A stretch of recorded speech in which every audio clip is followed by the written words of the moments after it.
I want to talk to you about philanthropy. Explain how your childhood Kool-Aid booth impacted your early charity work.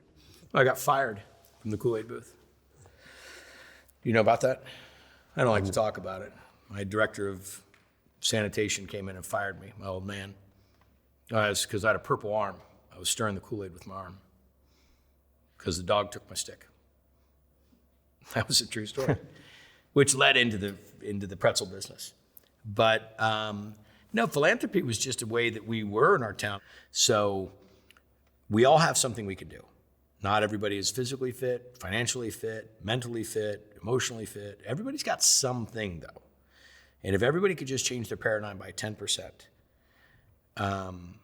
we can all do something to make it better. You know, we can all do something to participate in our community. And I think that if everybody really was doing their 10%, I think we could just really right a lot of the wrongs that go on. And so my interest is, I get a lot of light shown on me, which I really appreciate. I mean, I couldn't be more appreciative of the fans. Henry Winkler told me one time, who I was a big Fonz fan, still am a big Fonz fan. And I was doing a thing at NBC and I was with him and we were at this media corral. And it was one of the greatest young moments of my career. And I'm sitting there and I'm doing an interview. And all of a sudden someone grabs me by the shoulders and said, "You know who this guy is? This is one of the hardest working people in media and TV you'll ever see." I'm like, who is saying this? And I had never met him before. And I turn and it's Henry Winkler. And I'm not kidding you, man, to keep my composure after that and I have an autograph that he sent me that said that. But anyhow, we're there and we're standing there and there's tons of fans and things are going nuts. And I'm like, "You've been doing this, Henry, for how long?" I said, "How do you handle all the fans?" And he goes, "For you, it's your 10 millionth picture. For them, it's their only one." And I went, whoa, that's exactly it. That's namaste. That's the God in me sees the God that God in you, the power in me sees it. I'm recognizing this person is, for them, it's their moment. And that just changed my paradigm 100%. I was at the Olympics the other day, and this young girl fought through the security to come down to get a picture with me. She's 5th grade and a baker and had been in a baking competition, didn't win. She came down, the nicest, most polite young lady.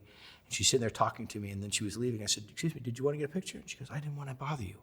And I said, "Yeah, let's take our picture." So we took a couple of them. On the way out of the stadium, her father, I saw her, and I goes, "Is this your daughter?" And he goes, "Yeah." And I said, "This is the most polite young lady I've ever met." I said, "Please take down my admin's email and reach out to me. I don't know why yet, but just reach out to me." So he reached out and he sent the picture. So we printed the picture and we're sending it back to Paris to this young girl. But it's just... You will, if somebody's not polite when they ask for your autograph or a picture, you'll lecture them. I mean, you'll still take the picture or sign the autograph. I swear, I'm not talking anymore. Yeah. No, my wife says it's not my responsibility to educate the world's children on manners. And I said, bullshit. I said, "You want something from me? It's gonna cost you." And I mean this jokingly, but I also mean it truthfully. The best time to get their attention is when they want something. So they come up. "Can I get your picture?" I'll look right at them and go, "No. You gotta watch me." And I go, "Hang on a second. Try one more time. Can I please get a picture with you?" You bet. Who knows if that will work? And I'm not making them do it to kiss my hand. That's not that. I'm doing it because please will open most doors that were never going to get opened farther along in life. Right. A little manners when you walk up to the rental desk and your car's not ready and you come up, if you just want, "Excuse me, could you please help me with, my car," that's going to change that paradigm versus you barking at them or you demanding from them. And the best time to get that seed planted with kids is at that young age. And trust me, it's bit me a few times. I've had a few parents tell me, "Don't tell my kids how to talk." And I look at them. Oh, really? And I've looked at them and I said, Sometimes it's come out of my mouth. Well, maybe you should. I mean, that's maybe come out a couple of times. I want to wrap talking about kind of what I deem your probably crowning philanthropic achievement, which was during COVID, and the amount of money that you raised and the process by which you went reaching out to corporations and corporate partners to get that. Take me through that a little bit. COVID's getting ready to happen. I don't think any of us knew what was on the precipice of COVID. I mean, it was coming, but not like it was gonna happen to the degree that it happened. So I'm standing on my front porch, smoking a cigar, and a buddy of mine calls me from some inner information of the Capitol and says, in 2 days they're gonna shut down, or tomorrow they're gonna shut down all the restaurants. I'm like, they can't shut down the restaurants. These restaurants are gearing up for the weekend, or they're loading in their stuff. We got to give people notice. You got reservations. You got staff that works paycheck to paycheck. This can't happen. It's happening. So the next morning, I do my best thinking on the elliptical or the treadmill. So I call my team. I said, okay. And it's always been that way for you. Oh, I have to move. Yeah. Like this sitting down shit is driving me crazy. Okay, I can't talk. When I have conference calls and meetings, I walk. Mm-hmm. So I call my team. I said, hey, listen, go take my credit card and go around and buy gift certificates at all the restaurants in our area. I said, okay, how much? I said, $50,000. They said, okay, well, what are we gonna do with them? I said, give them to the rescue shelter and give it to so people can, when the restaurant's open, we can give them to people and they can go eat. Okay, great idea. Sure.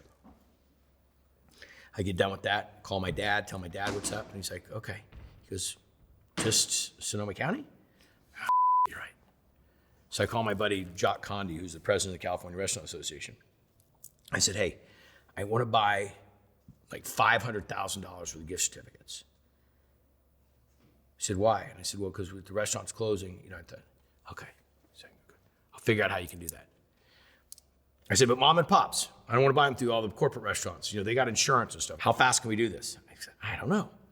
So that's $500,000, $5,000 restaurant, that's $100,000 restaurant. I mean, how can we make that many phone calls? How can we get the process? Right. Okay, call my team. My dad calls me back and he says, you do restaurants all over the country. How are you just saying it's California? I'm like, Jesus, Dad, I got enough going on. So I call a buddy of mine who's an attorney for all these different restaurants and restaurant groups and so forth. And I said, and I gave him a list of 50 names. Can you get me these email addresses? And he goes, I can, but what's it for? And I said, I want to ask these people for money to give to the restaurant industry. And he goes, on what premise? And I said, I just want them to give me money that I'm going to put into a fund, and I'm going to give the money to restaurant workers, especially restaurant workers that I know will not be getting paid because we have a certain degree of restaurant workers that don't have all the documentation they need. Okay. So I give them a list. Anybody that's making money out of the restaurant business on the high level.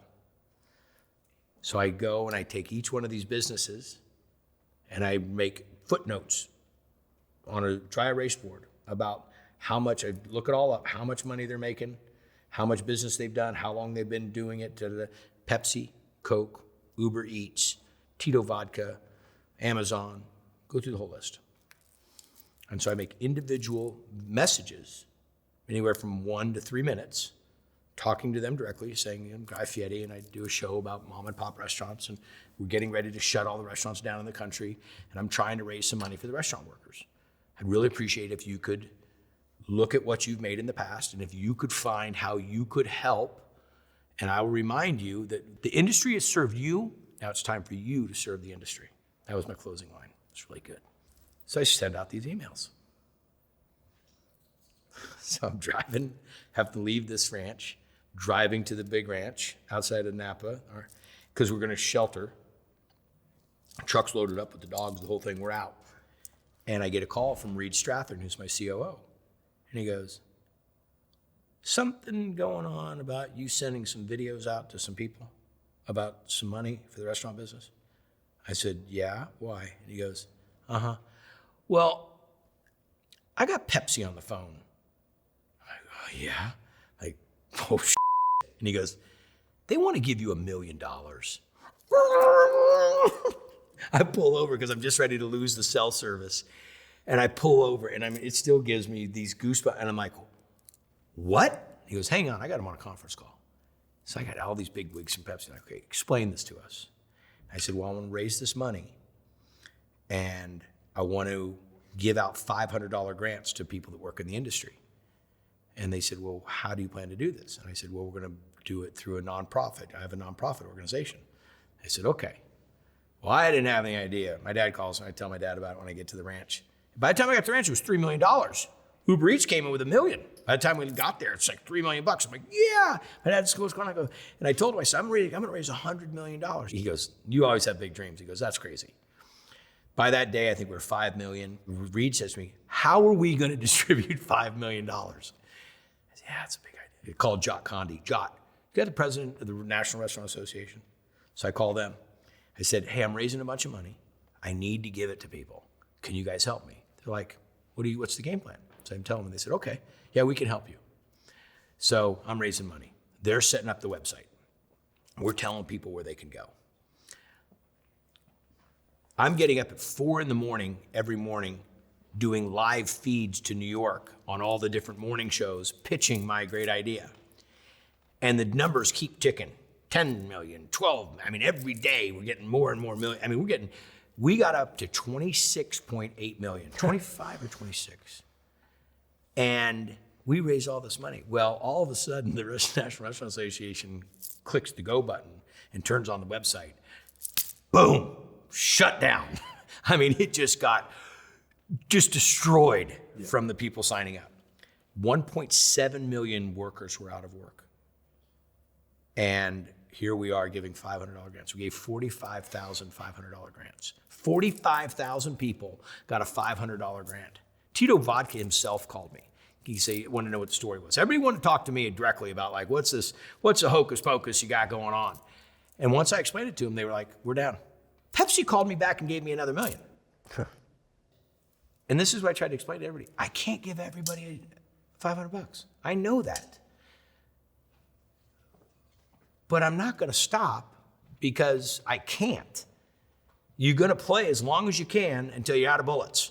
You're going to keep playing ball in the street until the street light goes out. You know, you're going to give it all you got. I was leaving a Triple D location, one of the first places we shot after the pandemic.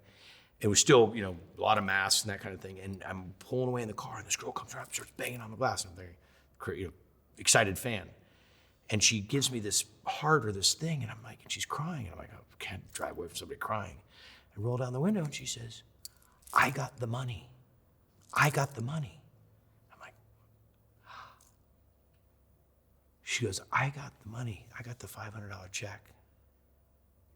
And she said, I never thought I would see you to tell you. And I got out of the car and I gave her this hug, and she's crying, and she says, and she goes, it was just so great to know you cared. And that's when it really came like full circle. It wasn't about the money. It was about everybody in the industry knowing that one of the people that came from the industry, that started as a busboy in a Mexican restaurant when he was 12 years old, 13 years old, that made his way, up the ladder, took his time and gathered people to focus on the industry that does so much for mankind. You got to be a big thinker. You got to be able to dream. You got to be able to back up your dreams. You got to be willing to, nothing ever beats hard work. That's the thing people always ask me, like, what's the secret? And I'm like, education, yeah.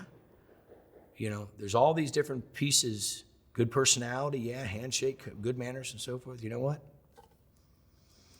Key to all of it, hard work.